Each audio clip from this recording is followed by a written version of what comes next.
buying a freestanding house or even a house or a semi would be preferable, but not everyone has the budget for that.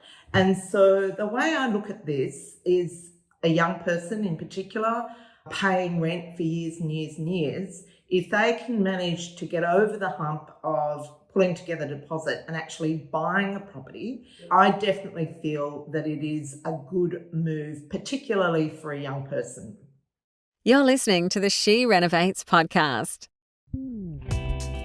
You're listening to She Renovates, the podcast for women who want to renovate to create an income and a life they love.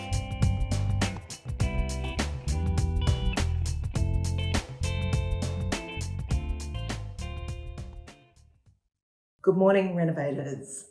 So recently I've been looking at a few apartments with some of our Wonder Women, with my daughter, and I noticed that particularly in Melbourne, many apartments are selling for less than what they were bought, the owners paid for them, like 3 to 5 years ago, which made me think about our niece who has been renting an apartment in just north of the CBD of Melbourne for quite a few years. And I thought maybe she should be looking at buying something. And so I suggested that to her, and it had never dawned on her to even think that she might be able to own an apartment. So it's been a very exciting thing for her. So we were down there recently and we were looking at apartments together, and I told her that I would send her a list of things to take into account when she's deciding which apartment to buy. And I just went to sit down and write an email. I decided, you know what, you may have someone in your life, or this may be useful information for you. And so I'm going to report it as a podcast. So I'll forward it to our niece, but also I know that this will be useful for you. And so what I want to talk about is probably 10 things that you should take into consideration when buying an apartment. Now, my niece is looking at buying a one-bedder. That's what she currently rents, so she's looking at replacing that. But most of the things that I'm going to talk about apply to whatever size apartment you're buying. Now, the first one is I want to address a point that comes up a lot and certainly came into our conversation about this particular purchase, and that's that apartments aren't a good investment. Now, clearly for people who are struggling to recover their purchase price, they're definitely not a good investment. However, I think obviously, well, it may not be obvious, but buying a freestanding house or even a house or a semi would be preferable, but not everyone has the budget for that. And so the way I look at this is a young person in particular paying rent for years and years and years. If they can manage to get over the hump of pulling together a deposit and actually buying a property, it means they've got so much more control over their life. So while it would be, in a perfect world, it would be a house, the fact that they own the property that they are living in just gives them a lot more autonomy. And I think particularly for young women, that's really important. And the other thing is, provided you don't pay too much, which is a problem that a lot of, general investors who aren't very educated do, that it is, in a sense, a means of forced saving. And assuming that's the only piece of real estate you ever buy, or that may not be true, you might actually get all excited about buying property and buy another one somewhere down the track. But if it's the only one you ever buy, it does mean you own your home and that nobody can put you out of it, okay? So of course the banks can put interest rates up and so on, but I guess it's choose your poison. Is it the bank or is it the landlord? So I definitely feel that it is a good move, particularly for a young person. Now, my first point is I would tend to go for older buildings rather than newer buildings or brand new buildings in particular. because they've been, as time has gone on, some developers have got sloppier with their building practices, and we've seen instances where buildings have had major defects with catastrophic impacts on the owners of those properties. Older buildings, if they're 20 or 30 years old, or even 50 years old or 100 years old, they've stood the test of time, and certainly I find that quite comforting. The second thing is go for smaller buildings rather than multi-unit buildings, preferably under 3 stories high, just because you're talking about a different beast. When you get into the multi-levels, the building is susceptible to, to construction defects more so than a smaller building. And I think also there's some value in the community being a more intimate community. So I would definitely look at going for the smallest building that you can possibly afford. Number 4, just because I think I should add this in wherever the opportunity arises, is to never buy off the plan. Now, you occasionally see in the paper people make windfalls because the prices go up after they've paid their deposit, and they end up with thousands of equity, in an instance. You also see cases in the paper where people win lotto. I think those 2 situations are on par. Most people who buy off the plan find it takes years and years for the value of the property to get back to what they paid for it. The reason for that is because there are big sales incentives for marketers to sell apartments. Not unusual for a small apartment to have a $50,000 commission, which basically means you're paying an extra $50,000 for a property that may only be worth, $400,000. So it's quite a lot of money. And that's why often with new apartments, you can own, I've seen instances where people have owned them for 10 years and they're still not worth what they paid for them. So really avoid buying off the plan like the plague. Next one. So our niece was looking at a 1-bedder because that's what she currently rents. And I've encouraged her to see if she can stretch to a 2-bedder. So for a couple of reasons. Firstly, in the suburbs she's looking, 1-bedders are a dime a dozen. Okay, so there are hundreds of 1-bedders, whereas there's not the same abundance of 2-bedders. So it's a more, a scarcer market. She will have to pay a little bit more for it. I think that will hold her in good stead in the long run. If she has a 2-bedder, it gives her a lot more options. So, if family come to visit, they can stay with you. I know that she likes to have her mum and dad come and stay. Also, if something happens and interest rates go sky high, you can rent a room out. And so it gives you a source of income. So consider, if you can, stretching to that 2-bed option. I know we looked at a few that were in your budget, so I would seriously look at that if you can.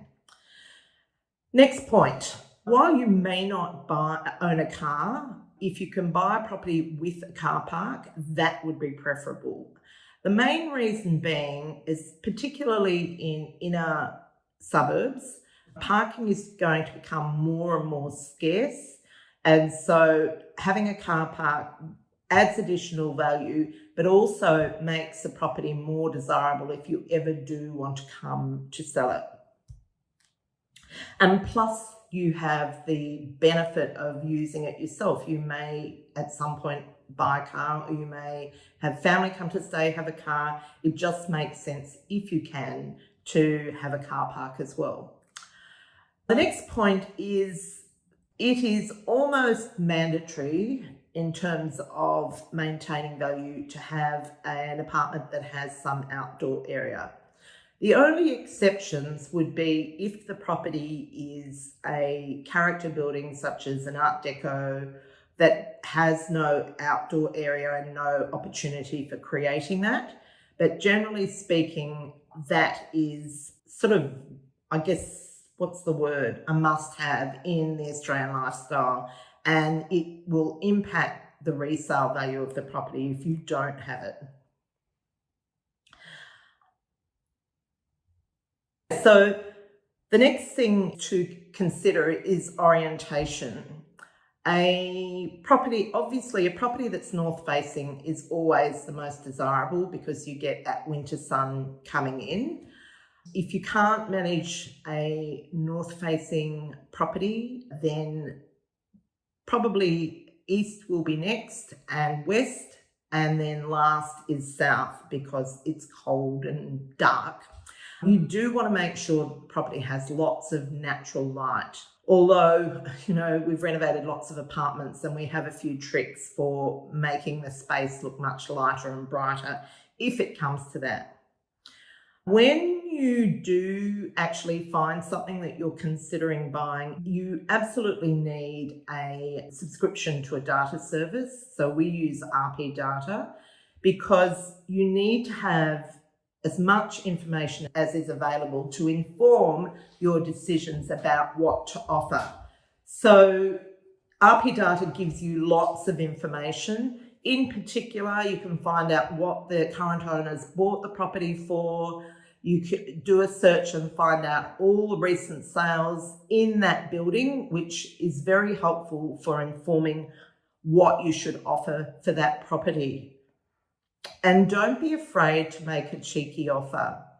I like to have lots of rods in the fire. It doesn't happen very often because usually we're working in scarce markets. But if you can find 2 or 3 properties that you like and fit your criteria, if you can make a cheeky offer on every one of them and see who comes back, then you know who's the most negotiable amongst the vendors.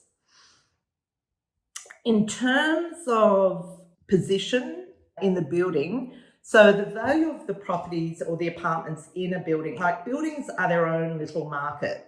And so the values of the apartments go up as you go up the building. Now, unless I can be on the very top and have, panoramic views of the district, my personal preference is ground floor. The reason for that is that often you have extra outdoor space. You can incorporate some of the common area in your personal area. And if you need to do renovations, that more often than not, it's much easier to move plumbing because you don't have an apartment below you. So just talking about, once again, you've found something and you're doing due diligence.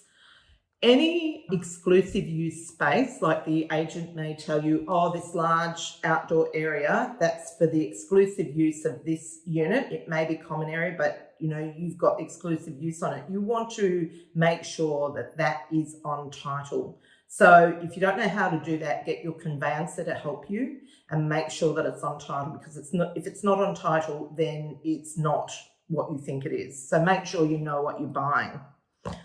I'll give you a little story about that. So a few years ago, we did a renovation for our charity and we bought a studio apartment in Surrey Hills, just down from Central Station. And when we were looking at the minutes, the strata minutes, we noticed that there was something about people graffitiing car parks and just couldn't really figure out what it was, but it didn't really seem very serious, so didn't think any more of it. Turned out that the developer who had built the building had done something really shonky and sold off all the car parks that he was required to keep for visitor parking to meet the terms of the DA.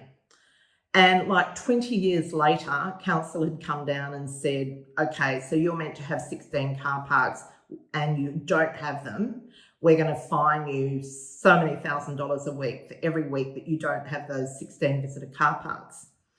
And so then they negotiated with the owners corporation, negotiated with those owners, the ones that have been sold car parks and thought they owned one but didn't, and said, look, we're going to call them visitor car parks. You still have exclusive use, but we'll just call them visitor car parks.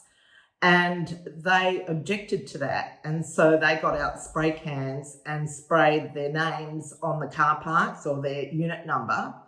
And so that was what the graffiti was about. Now, fortunately, the unit we bought had a car park on title. We did our due diligence and made sure that that was all hunky-dory.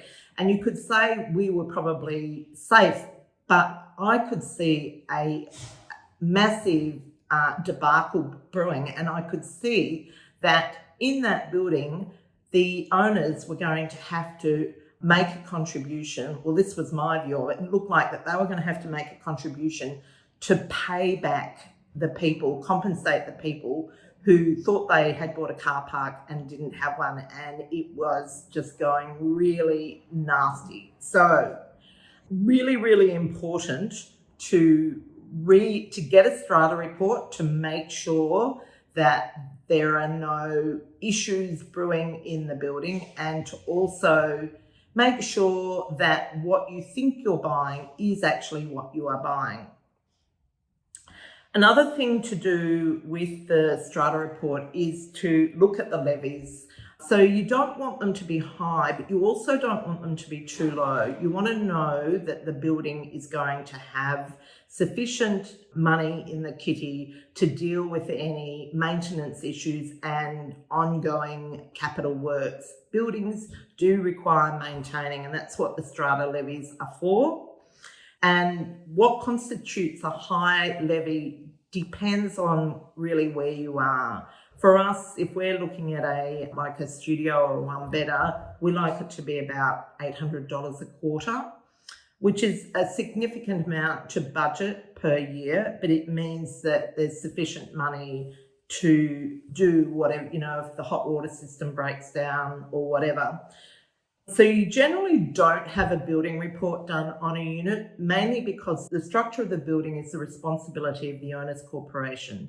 However, I always like to look at a few things. One is the plumbing. If it's got old galvanised plumbing, then it's likely that there will be issues coming along, and that can be a big expense. What we're trying to avoid is a levy of 10, 20, 30, 40,000. The second thing is the lift. What sort of condition, if it has a lift, and what sort of condition it is in, because if that needs replacing, that's also another big spend. The next one is the fire safety. So one of the things I like to do is check that it has an annual fire safety certificate, because if the building hasn't been upgraded to, I think this is becoming less common, but if it hasn't been upgraded to modern fire safety standards, that can trigger quite a large levy. I've known people to have to sell their apartments because they didn't have the money to pay a $30,000 or $40,000 levy. So I would ask to see the fire safety certificate. Some smaller buildings are not required to have one, but if it is a bigger building, then you want to make sure that you have seen that. The other thing I would do, in addition to having a strata report done, is to read through about the last 3 years of minutes and just try and determine if there's any ongoing conflicts or issues in the building. Because, like people doing strata reports, they really just look at, well, they're supposed to read the minutes, but I would question how thoroughly they do that. And it's your neck that's on the line. So I would make sure that you read at least the last 2 to 3 years of minutes, because you will pick up anything that's going on in that community, and you'll find out how harmonious it is. Because this is going to be your home. You want to make sure that it's going to be a nice place to live. The other thing to look at is the bylaws of the building. So this will also come through the strata report. Some of the things to look at is their attitude to pets, and also Airbnb. If you, say, go overseas for a month and you want to Airbnb your apartment while you're away to fund your holiday, you want to know that you're able to do that. And the last thing that I would do, keeping in mind that often apartments are rented out, but I would knock on the doors of the neighbours and just have a chat to them about whether it's a nice place to live, any issues in the buildings. Even going up and down the lifts, you meet people, and you can often get some insider information on, what's going on in the building, because it is its own little community. Now, I hope that is helpful, and what I have done is created a little download for you rather than having to make notes on this, so that you have got all these points at hand ready to go. Okay, thanks for that. This is the She Renovates podcast. To discover how to harness the power of renovating, check out theschoolofrenovating.com.